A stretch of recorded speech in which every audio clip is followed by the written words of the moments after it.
नमस्कार साथियों, आज हम अपना नया टॉपिक स्टार्ट करने जा रहे हैं राष्ट्रीय ध्वज।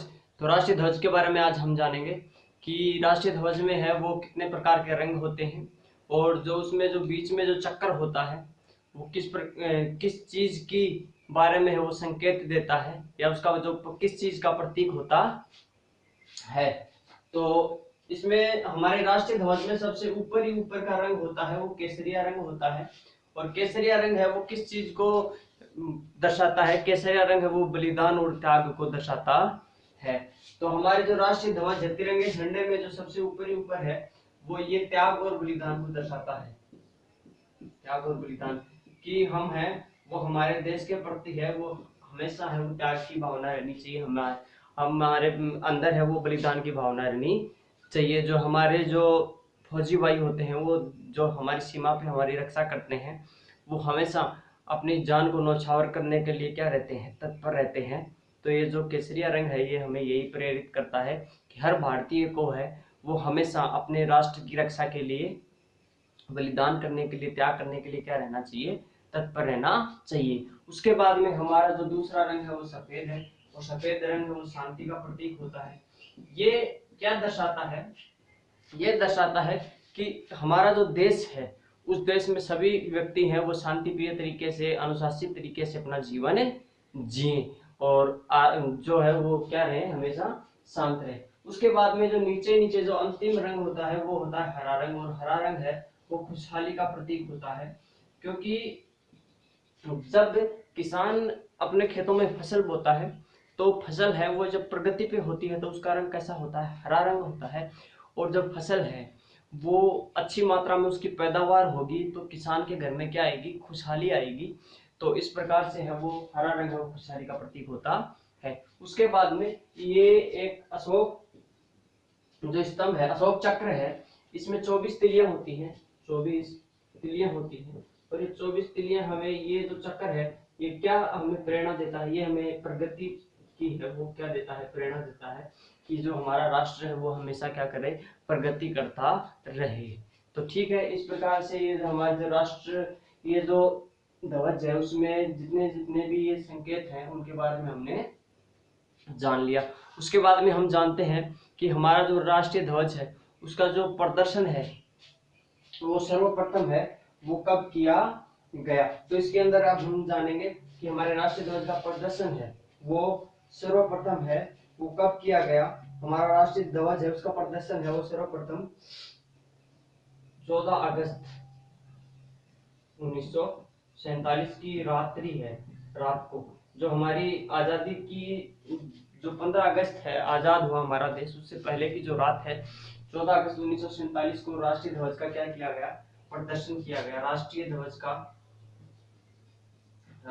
का प्रदर्शन किया गया। लेकिन एग्जाम में क्वेश्चन पूछ लिया जाता है कि राष्ट्रीय ध्वज का प्रदर्शन कब किया गया। तो 14 अगस्त 1947 की रात को है वो राष्ट्रीय ध्वज का क्या किया गया? प्रदर्शन किया गया। उसके बाद में आगे जो नेक्स्ट क्वेश्चन बनता है वो ये क्वेश्चन बनता है कि हमारे राष्ट्रीय जो ध्वज है उसको संविधान सभा के अंदर है, इसके प्रारूप को है किसने प्रस्तुत किया था सर्वप्रथम? तो संविधान सभा के अंदर है तो राष्ट्रीय ध्वज है इसके प्रारूप को सर्वप्रथम है वो हंसा मेहता ने राष्ट्रीय ध्वज की, राष्ट्रीय जो ध्वज है ध्वज का प्रारूप प्रस्तुत किया था।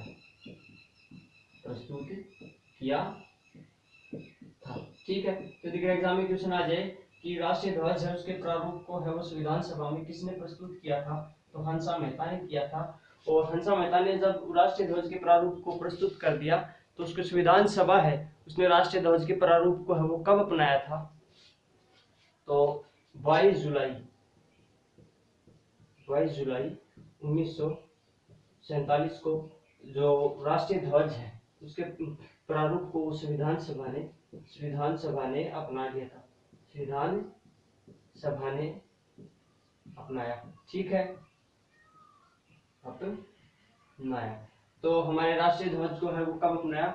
22 जुलाई 1947 को संविधान सभा ने इसके प्रारूप को है वो अपना लिया।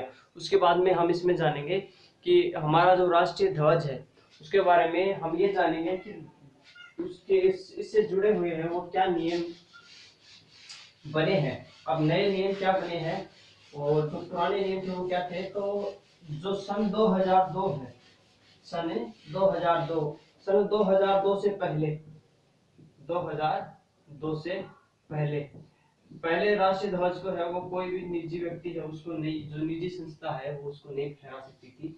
लेकिन सन 2002 से पहले उसको निजी संस्थाएं हैं वो इसको है वो नहीं फहरा सकती थी, संस्थाओं पर रोक थी। पर राष्ट्रीय ध्वज के लिए क्या थी, ध्वज की रोक थी।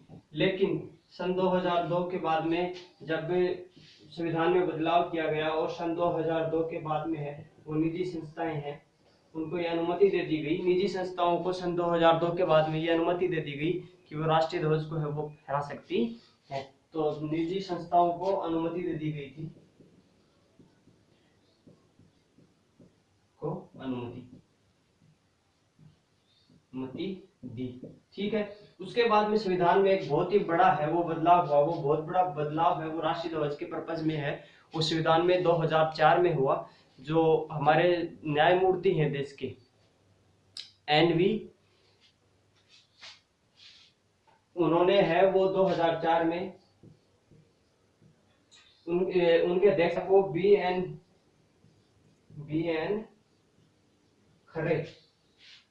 खरे हैं, वो न्यायमूर्ति थे उस समय,